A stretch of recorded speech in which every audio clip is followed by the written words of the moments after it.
नमस्कार जय जगन्नाथ। जमीक आपण मैंने जानते किछि दिन पूर्व आम आसाम गुवाहाटी सहर को जाइलु माँ कामाख्या दर्शन करने।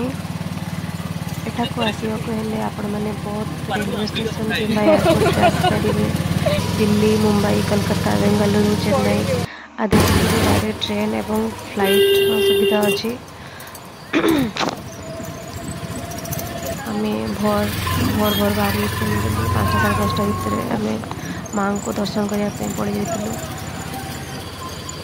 आसाम गुवाहाटी सहर नीलाचल पर्वत रे माँ कामाख्या विराजित।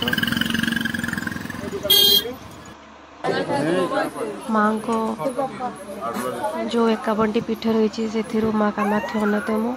माता सती को योनि एठारे पूजा पाठ आम जेनराली टिकट काटी भोग नहीं माँ को दर्शन गलु। जनरल टिकट रे गले फ्री ऑफ कॉस्ट। आदि आप वीआईपी दर्शन करने चाहते आपन को 500 टका देवाई पड़ो। 7 दिन पूर्व टिकट काटापी पड़ता है। प्रवेश कला मात्रे आपण माँ को जो एनर्जी आपन फील करें। आपड़ जब स्वच्छ हृदय जाइए आपण माँ को जब किसी मागिबे ता माँ निहाती पूरण करेंगे। कामाख्या मीन्स डिजायर आउ माँ Kamakhya is the Devi goddess of desire. तेणु स्वच्छ हृदय जहाँ मागिबे ताहा पाइबे। थरे माँ को मागिकी देखंतु सेठे माँ को दर्शन करी आमे धन्य हो गलु। एतिकी डाकिबे समस्तंकर मनस्कामना पूर्ण करंतु माँ। समस्त।